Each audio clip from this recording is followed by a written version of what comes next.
안녕하세요, 미스터리튜브 구독자 여러분. 오늘은 저희 미스터리튜브가 새롭게 선보이는 컨텐츠로 찾아뵈었습니다. 저는 미스터리튜브 에디터 B입니다. 오늘은 저희가 새롭게 찾아뵙는 첫 컨텐츠의 주제는 오컬트인데요. 오컬트에 대해서 설명해 주실 전문가 한 분을 모셨습니다. 안녕하세요, 미스터리티브 시청자 여러분. 저는 14년째 아니미 아르겐토룸이라는 서양 마술 단체에서 수행을 하고 있는 라고 합니다. 어린 시절에 오컬트 단체에 있으셨다고 이렇게 말씀해 주셨는데 그 단체는 어떤 곳이었나요? 제가 있던 단체는 이제 굉장히 좀 작은 단체였습니다. 간단히 줄여서 아르겐이라고 말할 수 있는 그런 단체인데요. 이제 그 영국인 신자 한 분하고 다른 영국인 또는 이제 영연방 쪽 사람들끼리 뭉쳐서 만들었던 그런 단체예요. 사상의 기조가 헤르메스주의란 카발라입니다. 카발라는 어떤 의미를 가지고 있는 용어인가요? 히브리어로 까발라라고 하는데, 까발라라고 하는 건데, 이제 유대교 내부에서도 굉장히 이제 많은 파가 있거든요. 근데 그 중에서 비밀적인, 그러니까 굉장히 숨겨진 밀교주의적인 성향을 가지고 있는 그런 분파라고 보시면 되겠습니다. 카발라에 대해서 좀 간단하게 소개를 해볼까요? 카발라는 유대교라는 게 일신교로서 정립돼가는 기원전 10세기 정도쯤에 외래 사상이나 철학들을 굉장히 많이 받아들이는 시기였어요. 그 당시 유대는 하나의 나라로서 존재하는 것이 아니라 주변의 외국 세력에 의해서 지배를 받는 중이었기 때문에 이제 주인이 되는 여러 나라들의 뭐 아시리아라든가 이후에는 뭐 페르시아라든가 그 이전으로 가보면 또 이제 이집트라든가 여러 나라들의 사상이나 종교, 철학 등을 이제 굉장히 많이 수입을 했는데 그런 단계에서 유대교 자신들만의 종교의 정체성이 조금씩 흔들립니다. 하지만 신관들은 이미 선진 문물을 배워왔고 그것을 이제 유대교 안에 녹여낼 그런 하나의 중심축이 되어줄 철학이 필요했는데요. 그런 필요에서 나온 게 카발라라고 보시면 되겠습니다. 이건 어디까지나 역사적 배경이고 카발라는 굉장히 우주 철학적인 그런 종교예요. 예를 들어서 인도의 인도아리아 종교들 그리고 페르시아의 아리아 종교들을 보면 하늘이 7차원까지 있다든가 그런 내용들이 많이 있어요. 성서에도 보면은 뭐 셋째 하늘이라든가 그런 구절이 한국어 성경에서도 확인할 수 있을 텐데요. 하늘이 여러 층이라는 게 사실 좀 납득되기 어렵지 않나요? 아무래도 유대인들도 마찬가지로 그렇게 생각했던 모양이에요. 인간의 세계만이 아닌 신들의 세계 또한 이제 철학적으로 좀 풀어가고자 했던 그런 시도가 카발라라고 보시면 되겠습니다. 카발라에서는 약간 순환 또는 프랙탈 같은 느낌을 생각하시면 되겠어요. 실제로 우리 우주는 굉장한 프랙탈 구조로 되어 있잖아요. 그것과 같이 카발라 사상에서도 이미 이제 우주는 굉장히 프랙탈적인 구조라고 주장을 하고 있었거든요. 예를 들어서 우리가 있는 물질기가 여기 있다면 그 위에 여러 차원들이 있는데 그 차원의 끝은 상위 차원의 물질계이다. 그리고 그 상위 차원이 있고 이것이 무한히 반복되고 이것을 이 네 가지 차원이 있는 것을 하나의 이제 미덕들, 도덕들로 나타낸 그것들로 이름을 붙여서 나타낸 것이 이제 세피로트의 나무라는 개념이 있어요. 세피로트의 나무를 얘기하지 않고서는 카발라를 설명할 수 없습니다. 예를 들어서 가장 아래에 있는 말쿠트 왕국은 어디까지나 이제 물질계를 얘기하지만 가장 흙에 가깝고 우리가 만질 수 있는 고체적인 그리고 단단한 그리고 물질 세계가 완전히 구현되어 있는 그런 곳이라고 한다면 위로 갈수록 이제 공기, 물, 불 차원으로 올라가면서 점점 추상적인 개념의 것들이 존재한다고 보시면 될 것 같은데요. 제가 아스트랄에 대해서 말씀드린 적이 있을 겁니다. 그것도 비슷한 개념이라고 보시면 되겠네요. 여러 차원이 존재한다라는 그런 생각인데 예를 들어서 물질계 위에 있는 상위 차원들이 여러 개 있으면은 상위 차원에서 일어난 일들이 점점 수렴이 돼서 물질계에 실제로 구현이 된다는 그리고 반대로 우리도 물질계에서 상위 차원의 자아와 접촉해서 상위 차원의 것들을 조작한 다음에 물질계에 언젠가는 그걸 영향을 줄 수 있다는 그런 시도까지도 이뤄질 수 있는 게 카발라라고 할 수 있겠네요. 카발라랑 헤르메스주의는 완전히 구분되는 건 아니고요. 어떻게 보면은 굉장히 상호보완적이라고도 할 수 있겠습니다. 현대에 이르러서는. 그 두 개는 굉장히 오랫동안 역사를 함께 했는데요.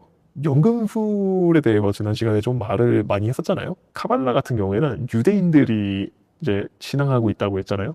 유대인들 중에서도 카발리스트들이 많이 했던 직업이 연금술사예요. 예를 들어서 아비케브론이라고 하는 유명한 연금술사가 한 명 또 있습니다. 그 사람 같은 경우에는 스페인의 위대한 위인으로도 지금까지도 소개되고 있는 사람인데, 아비케브론 같은 경우에는 아랍 쪽에 있는 지식을 굉장히 많이 번역도 하고 가져오면서, 또는 시인으로도 엄청 유명해요. 심지어 그 시가 현대까지 꽤 인용이 되고 있는데, 인용하는 사람들이 거의 다 이제 카발리스트라고 보시면 됩니다. 이런 걸로도 오컬티스트인가 아닌가를 은근히 판단할 수 있다는 겁니다. 세피로트의 나무라는 게 세계를 설명하는 하나의 나무죠. 가장 높은 곳에는 왕관, 이곳은 신의 모든 광명을 비추는 거의 신 그 자체라고 보시면 돼요. 그 주변에 이제 뭐 자애라든가 아니면 지혜라든가, 그리고 중간에 뭐 아름다움이라든가 힘이라든가 여러 군데 미덕 이름으로 이제 나타나고 있는데, 가장 아래에 있는 왕국도 마찬가지고요. 예. 가장 위는 신의 권능을 밝혀주는 그런 빛의 왕관인 거고, 가장 아래는 신의 의지가 실현되는 공간인 거예요. 루마니아의 종교학자 미르치아 엘리아데 이야기를 조금 빌려보자면은, 나무는 세계를 나타내요. 겨울이 되면 잎이 떨어지고 가지가 시들해지고, 죽은 그 나무가 잎이 다시 자라나면서 봄이 되면 부활하는, 해마다 부활하고 해마다 죽고, 순환을 상징하면서, 그리고 하늘을 향해서 계속 뻗어나가는 그런 생명이기 때문에 인간에게 굉장히 의미가 깊던 생물이란 말이에요. 그렇기 때문에 나무는 인간의 일상에 있어서 굉장히 신성시되는 존재일 수밖에 없었고, 한국의 같은 경우에도 선흥당이잖아요. 일본 같은 경우에도 굉장히 신수를 신사마다 모시고 있죠. 마찬가지로 이제 북유럽 같은 경우에는 이그드라실이라고 해서 세계수가 존재합니다. 우리가 흔히 미디어나 판타지 같은 데서 만나볼 수 있죠. 세계수. 그게 이제 북유럽의 이그드라실에서 온 그런 개념이고, 세피로트에 대해서 좀 더 자세히 카발라적인 설명을 드리자면, 에덴 동산 한가운데에 보면 나무가 하나 있잖아요. 네. 이게 뭡니까? 생명의 나무잖아요. 그리고 그 옆에는 또 다른 나무가 있어요. 이게 성서에 나오는 또 무서운 나무인데, 어떻게 됐을까요? 인간이 열매를 따먹고 선악과를. 지혜를 얻었잖아요. 네. 옳고 그름을 구분할 수 있었잖아요. 이건 지혜의 나무라는 거예요. 생명나무와 또 반대되는 친구인데, 절대 이것만은 먹지 말라 했던 게 이제 지혜의 나무. 말하자면 생명의 나무는 에덴 동산뿐만 아니라 세계를 구성하고 있는 하나의 프랙탈이에요. 지혜의 나무는 그 반면에 그 뿌리라고 할 수 있습니다. 인간이 먹지 말아야 됐을 것. 생명의 나무와 지혜의 나무는 정반대적 점에서 있어요. 생명의 나무가 이렇게 자라난 나무라고 하면, 지혜의 나무는 반대로 이렇게 자라난 나무라고 볼 수 있겠네요. 뿌리 같은 거죠. 둘은 거울이에요. 생명의 나무는 10개의 미덕으로 구성되어 있다고 말씀드렸죠. 반대로 그럼 지혜의 나무는 어떨까요? 10개의 죄악으로 존재가 되어 있습니다. 세피로트의 나무가 등장한 배경은, 그러니까 메소포타미아 지역의 딜문이라는 섬이거든요. 인간도 짐승도 어우러지는 그런 낙원이 있다. 그곳에서는 보석, 금, 진주들이 진짜 흐드러지게 있다. 이런 내용의 신화가 메소포타미아 지역에 있었어요. 그리고 이 딜문에 처음으로 살게 된 남자 이름이 아담입니다. 아카드어로 된 점토판에서 발견되는 내용인데요. 네, 어느 쪽에서 빌려갔는지는 사실 명확하죠. 카발라에서는 아담 카드몬이라고 해서 최초의 인간, 그리고 야훼가 처음 창조한 인간에 대해서 설명하고 있는 그런 내용도 있어요.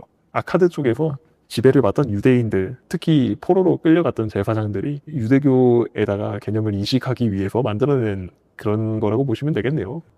선생님께서 참여하셨던 오컬트 단체가 어떤 단체였는지 좀 설명해 주실 수 있으신가요?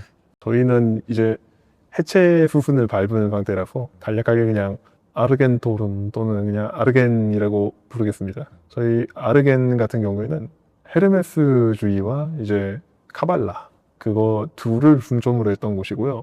부수적으로 이제 작게는 이제 신지학하는 사람이라든가, 또는 타로를 중점으로 하는 사람도 있었고, 또 천문, 그러니까 점성을 중심으로 하는 사람도 있었어요. 굉장히 좀 다양한 사람이 모인 단체였어요. 그리고 각자 좋아하는 분야는 굉장히 좀 차이가 있어서, 뭐든 자기 거 하나씩 발표해보자, 이런 발표의 느낌이 좀 강했던 것 같은데요. 렉처를 한다기보다는 다들 이제 모여서 이제 자기 하는 일이 어떤가 하는 그런 걸 얘기하는 곳이었어요. 심지어는 무속인도 한 명 있었습니다. 혹시 단체 내에서 계급 같은 것도 있었나요? 그런 서클들은 대부분 이제 계급이 존재를 합니다. 저희는 계급의식이 굉장히 좀 옅은 부류였어요. 이제 좀 보수적인 쪽에서는 굉장히 계급의식이 팽배해서 자기들이 이제 계급을 올라가려고 이제 좀 서로 그 안에서 정치 싸움이 있다든가 뭐 라인이 있다든가 그런 게 실존하거든요. 저희는 그런 것과는 좀 달랐어요. 애초에 친한 사람들끼리 모인 그런 느낌이 강해서 몇몇 단체들은 말입니다. 서로 회원끼리 자기끼리 이제 회원인 걸 모르는 곳들도 있어요. 집회 때 반드시 이제 가면을 써야 된다든가 그런 규칙이 있는 곳들도 있고 목소리를 내면 안 되는 저희 같은 경우에는 아무래도 친목 위주에 가까웠으니까 더 이제 좀 개성이 있을 수 있었다고 생각해요. 많은 단체들이 제가 알기로는 좀 법조인이라든가 의사라든가 그런 사람들이 좀 많이 오는 걸로 알고 있거든요. 의사가 많다는 건 진짜 좀 많이 들었어요. 입단하는 경로는 일반적으로는 어떻게 방법이 이렇게 있나요? 이게 굉장히 궁금하실 텐데 단체마다 이건 굉장히 성격이 좀 다르거든요. 단순히 제가 있던 곳 같은 경우에는 저는 이제 외부인으로서 참석을 했지만 외부인으로 참석을 했다가 나중에 참관자 자격을 줘서 나중에 정식으로 이제 신입으로 받아주는 그런 형식의 곳들도 있고요. 여기는 주로 이제 굉장히 집회가 좀 열린 형태인 위칸 분들이 많이 그러시고 그리고 좀 신이교주의 쪽 계통의 이제 네오드로이드 분들이라든가 이렇게 좀 열린 집회 느낌? 심지어는 관광객들이 사진 찍고 가도 같이 찍어주고 그러는 경우까지도 있다고 하더라고요. 근데 이건 좀 서구권에 이제 좀 개방된 느낌이야 그렇겠습니다만은 한국 쪽은 굉장히 좀 비밀스럽게 활동하는 분들도 많고 그나마 이제 개방적인 쪽은 인터넷으로 이제 제자들도 모집하고 대학처럼 이제 강의하시는 그런 분들은 자기들끼리 이제 그 집회를 하면은 기념사진을 남긴다든가 그런 경우는 좀 있는 걸로 알고 있습니다. 입단 같은 경우에는 뭐 말씀드렸듯이 요즘은 한국 같은 경우에는 애초에 저희가 수가 적기 때문에 인터넷을 통해서 가까운 지역에 사는 사람들이 제자로 들어온다든가 하는 경우도 꽤 있는 반면에 아예 폐쇄적인 그런 곳들도 있죠. 그런 곳은 정말 심한 경우는 세습입니다. 반드시 아버지로부터 아들한테 물려 내려오는 세습이 있고요. 보통 이런 쪽은 카발라 단체들이 이런 형태를 좀 많이 띠네요. 카발라 중에서 좀 혈연이라든가 그런 걸 좀 중시하는 지역에서 정말 오래된 단체라든가 그런 곳들이 이런 형태를 좀 많이 띠는 것 같습니다. 이런 경우에는 신대륙으로 이제 경제적인 이유든 정치적인 이유든 넘어간 단체들도 마찬가지의 형태로 계속 남아있는 형태가 있다고 알고 있습니다. 근데 그쪽은 굉장히 멜팅 폿이라고 들었어요. 그러니까 위칸 집회가 있는 곳 옆에서 그냥 헤르메스 오더가 이제 막 헤르메틱 오더가 그냥 거기서 사바트를 하고 있다든가 뭐 굉장히 자기들끼리 섞이진 않지만 교류를 한다든가 그 두 단체에 동시에 속해 있는 사람이 많다든가 막 종교 그러니까 릴리전으로 받아들이는 게 아니라 하나의 이제 좀 스피리추얼하는 그런 걸로 받아들이는 하나의 문화로서 소비하는 사람들도 굉장히 많다고 들었어요.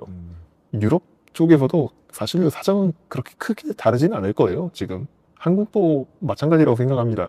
진짜 이론이 어떻고 이런 거 조합으로 들으러 오는 사람이 얼마나 있을까 싶어요. 그냥 단체마다 다르다. 그렇게밖에 기결이 안 되겠네요. 공개적으로 활동을 크게 하고 있는 단체라 하면은 좀 점성술 강좌를 중심으로 하고 있는 모 단체가 하나 있고 그리고 헤르메스 학 자체를 이제 중심적으로 이제 카발라도 부수적으로 가르치시는 것 같고 그런 곳이 하나 또 있고 두 분 다 이제 굉장히 오랫동안 몸담으신 분들이 이끄시는데 굉장히 존경할 만한 선배님들이십니다. 그 두 분은. 그리고 제가 지역적으로 좀 가까워서 교류를 우연찮게 하게 된 그런 작은 단체도 하나 있고요. 뭐 공개적으로 파악하고 있는 거는 이제 수도권에서는 3개 정도입니다만은 부산 경남 쪽에 작은 단체들이 꽤 있어요. 부산 경남 쪽에 일본 쪽이랑 연계해서 운영되고 있는 단체들이 꽤 있고 상당히 폐쇄적이어서 이제 좀 교류하기가 어려워요. 오히려 그쪽에 들어가려면 한국을 통해서가 아니라 일본을 통해서 들어가는 게 쉽다는 얘기가 나올 정도거든요. 서클 내에서 제명을 당하는 경우도 보신 적 있으신가요? 제가 직접 본 경우는 아닙니다만은 그러니까 저희 같은 경우에는 굉장히 친목회스럽고 막 친구끼리 놀고 하는 그런 분위기였다 보니까 저희 단체에서 있었던 일은 아닙니다만은 제가 거기에 있었을 때 당시에 교류회로 이제 몇 번씩 봤던 단체에서 교류회를 하는 도중에 퇴출되는 사람이 있었어요. 그 사람이 좀 열성적인 이제 개신교 신자였던 걸로 아는데 나중에 들어보니까는 이제 좀 종교적인 이야기로 다른 회원하고 싸웠던 모양이에요. 근데 이제 그 당연히 발단은 이제 그 사람 쪽이었고 종교가 정말 제각각일 수는 있는데 종교적인 분쟁을 만들거나 하는 거는 정말 큰 금기인 걸로 알고 있습니다. 아까 오컬티스트들도 오컬트가 하나의 종교긴 하지만 동시에 다른 종교를 가지는 경우도 굉장히 흔하거든요. 말하자면은 오컬트가 자신의 이제 약간 사고의 중심적인 거라면은 종교는 그냥 간단한 내세관 같은 거일 가능성도 있고 심지어는 자기가 연구하기 위해서 거의 위장수사 마냥 들어가는 경우도 있어요. 근데 이제 진심으로 믿는 사람들도 있다 보니까 종교로 분란을 일으킨다든가 그런 거는 진짜 대사양하는 걸로 알고 있습니다. 그런 사람은 완전히 금방 퇴출되고요. 그 외에 뭐 단체마다 간혹 금기시하는 것들이 있는데 예시로 들면은 절대 분류는 안 된다든가 그런 뭐 금구들이 있는 단체들이 있는데 만약에 그게 걸리면은 진짜 그때부터는 아예 얼굴도 못 달고 다니죠. 그러면은 뭐 이건 좀 미국적 얘기였던 것 같은데 불륜이 금지된 단체에서 불륜을 하다가 여자 회원이 한번 이제 그거를 걸렸더니 그 지역에 전부 소문이 났다고 하더라고요. 그런 얘기는 들었던 것 같습니다. 어쨌든 금기를 어기면은 배척당하는 수준에서 끝난 거면 다행이다. 더 큰 처벌도 받을 수 네, 있다. 처벌이라기보다는 복수죠, 거의. 복수. 배신으로 보는 거죠. 그러니까 하나의 교의 같은 거예요. 금구를 시켜가는 건. 혹시 단체들 간의 갈등도 존재하고 있나요? 단체들끼리 사이가 많이 안 좋은 단체들도 있고 심지어는 같은 단체에서 갈라져 나왔는데 서로가 정통이라면서 싸우는 경우도 있고 같은 사람이 세워놨는데 이제 두 단체가 원수 보듯이 하는 경우도 있고 그 반면에 어떤 단체들은 이제 우연히 그냥 같은 회원을 공유했다는 이유로 아직까지도 사이좋게 그냥 영원한 형제처럼 지내는 경우도 있고 막 다양해요. 단체들끼리의 막 관계라고 하면은 엄청 다양한 양상을 띱니다. 세계의 다른 단체들과 이렇게 교류를 하는 경우도 있는가요? 앞전에 말씀드렸듯이 이제 한국 부산 경남 쪽에 있는 단체들은 일본에 있는 곳이랑 교류한다든가 이제 그 외에도 이런 동아시아뿐만 아니라 유럽 쪽에서는 굉장히 교류가 활발해요. 유럽에서는 좀 같은 가치관을 공유하는 먼 곳에 있는 코벤과도 이제 연락을 해서 자기들끼리 막 엄청나게 많은 수가 모인다든가 그런 경우도 꽤 있거든요. 제가 알기로는 네오드로이드 서클이라든가 아니면 이제 켈틱 파간 쪽 뭐 둘이 비슷한 거긴 합니다만 자기들끼리는 뭐 차이가 있다네요. 그쪽 사람들은 뭐 스톤헨지에서 다 같이 엄청 크게 모인다든가 아니면 저기 프랑스 낭트 근처에 또 큰 켈트 유적지가 있거든요. 거석 신앙 계열. 거기에서 이제 막 다 같이 브르타뉴 지역에 있는 네오드루이드들끼리 다 모인다든가 그런 경우는 꽤 있다고 들었어요. 굉장히 이제 큰 지방에 있는 사람들이 거의 다 모인다고 볼 수 있겠네요. 그러면 그런 거는 또 안 빠진다고 하네요. 그리고 단체마다 절기 같은 게 또 있어요. 그러다 보니까 그런 절기가 되면은 이제 좀 진짜 다 같이 모여가지고 파티하는 그런 분위기가 되기도 합니다. 제일 흔한 걸로는 이제 동지예요.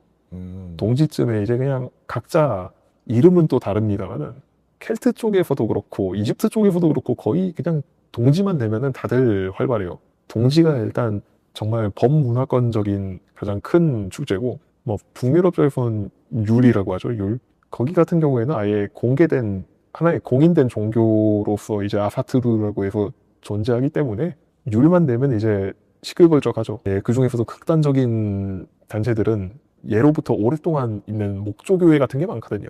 목조교회가 있으면 그걸 막 태우려고 한다든가 그런 뭐 위험분자들도 있다? 그 율이 되면 원래 이제 막 나무 모아놓은 거 태우고 막 그러는 게 있는데 성당을 태우려고 한다든가 교회를 태우려고 한다든가 막 그런 수준까지 가는 사람들도 있었어요.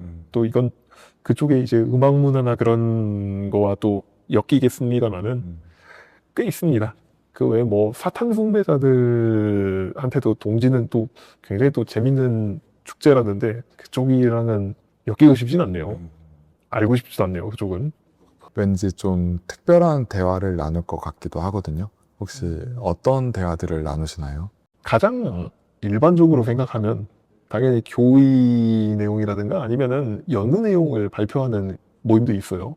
연구 내용을 뭐 서로 발표하고 교류를 한다든가 심지어는 이제 회지를 같이 내기도 하고 회지를 낼 때도 뭐 당연히 자기들 짧은 레포트를 써서 이제 내는 건데 그 중에서 제일 잘 쓴 사람을 뽑아가지고 이제 마그눔 오푸스라고 해가지고 또 그걸 또 줘요. 대상 같은 거를 해야 되나? 그 뭐 상금을 준다고 보시면 되겠네요. 상금인데 보통 금덩이를 줍니다.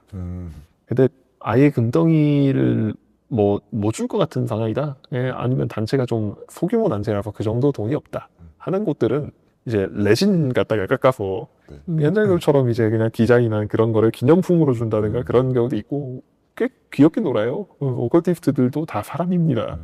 굉장히 평범한 사람들이에요. 일상 속에선. 우리 역사 속에서 우리가 혹시 알만한 오컬트와 관련된 사건이 있을까요?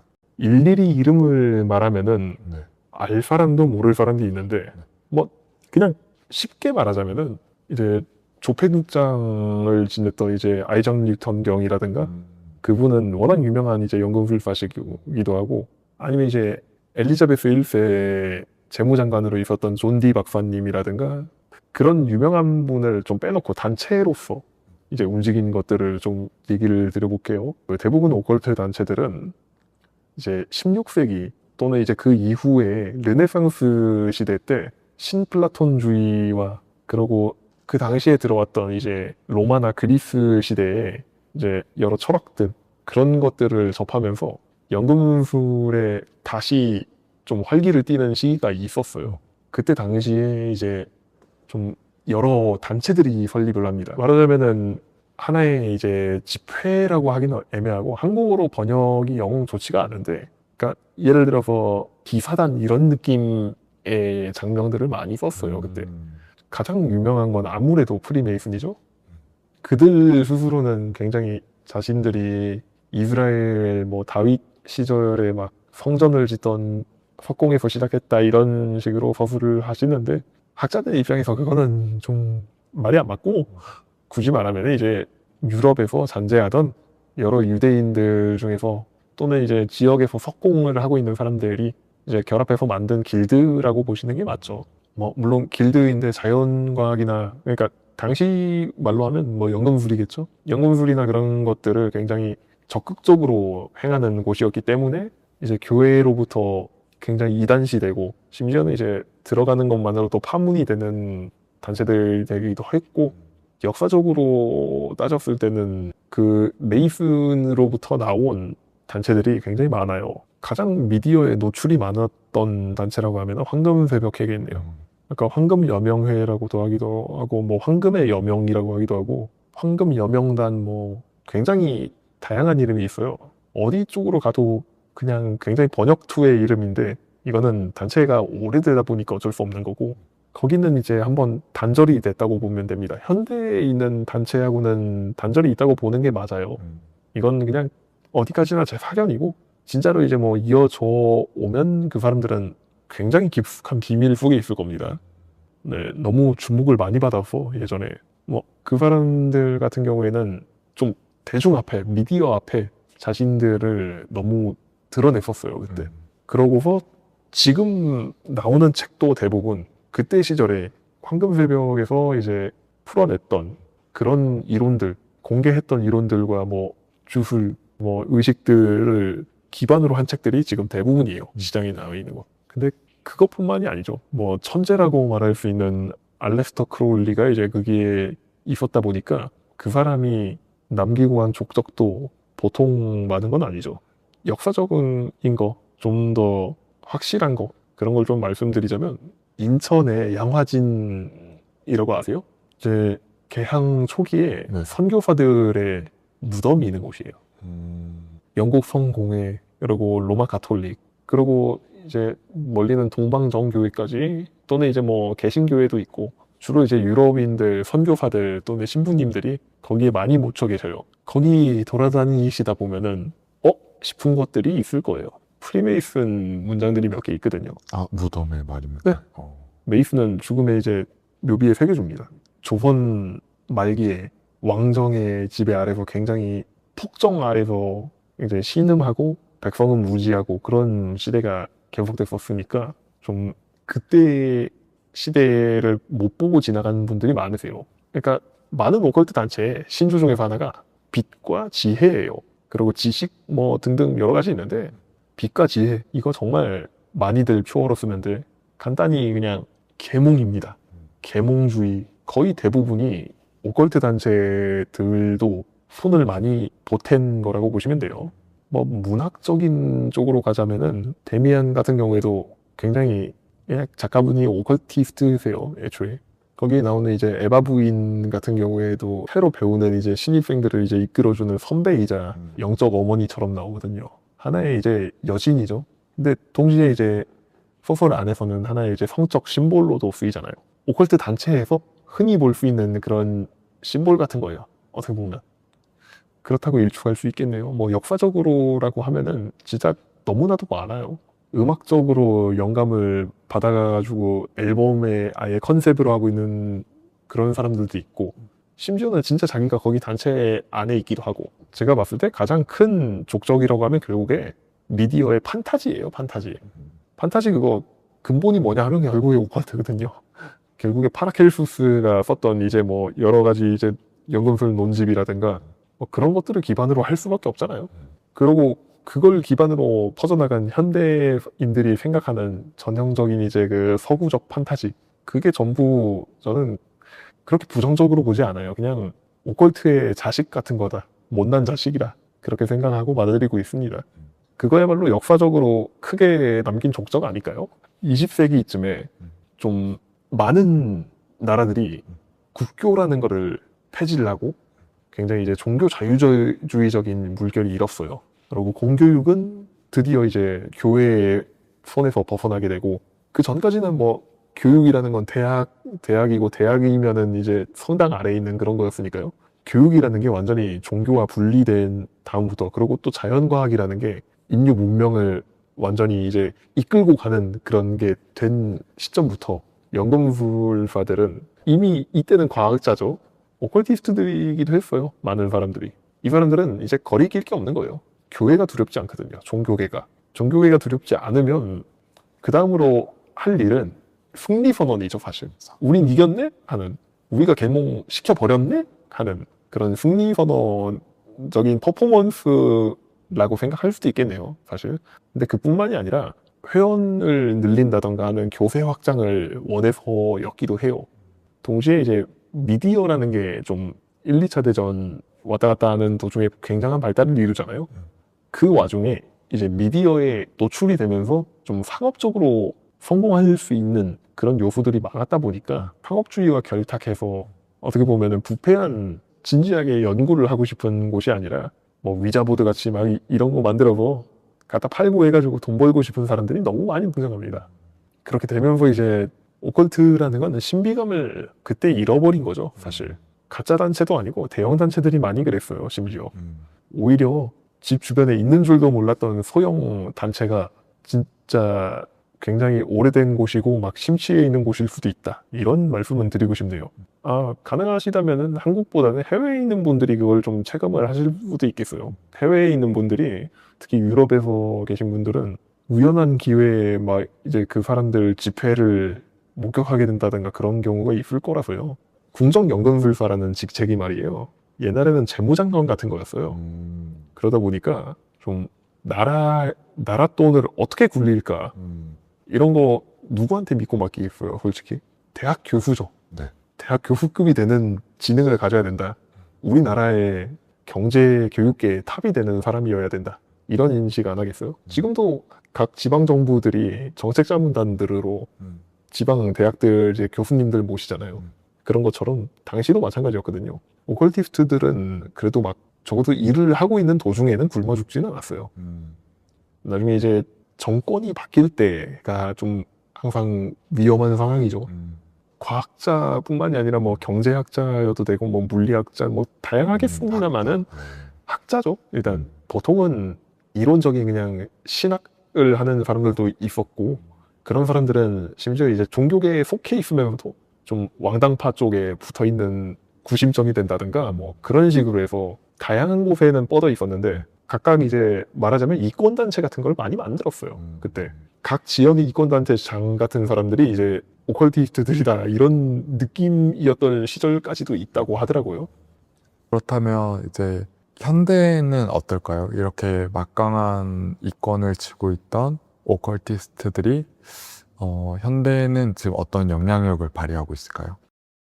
일단은 예전에 강력했던 큰 단체들이 사라지면서 좀 구심점을 잃고 그리고 새로운 단체도 별로 막 활발하게 떠오르지는 않는 그런 실정이네요. 지금 무엇보다 예전에 대중화를 시도하려고 했을 때 너무 상업주의랑 엮인 탓에 이게 진짜 마법이야 하면서 보여주던 게 막 사람들 이제 심리를 이용해서 돈을 벌어먹는다든가 그런 게 많았기 때문에 그러니까 마법이라고 하는 게 하나의 이제 고유명사화가 돼서 종교처럼 이제 정착하는 그런 느낌이 되면 몰라도 그게 아니었기 때문에 그냥 간단히 그냥 우리 흔히 생각하는 마술이라든가 게임이나 미디어에 나오는 마법이라든가 그런 거를 생각해버리기 때문에 이제 사실상 그 인식에서 벗어나지 않는 이상은 현재까지도 그냥 망해 있을 거다 이렇게 생각을 해요. 그렇다고 누구도 지금 현 상황을 안타까워하진 않아요.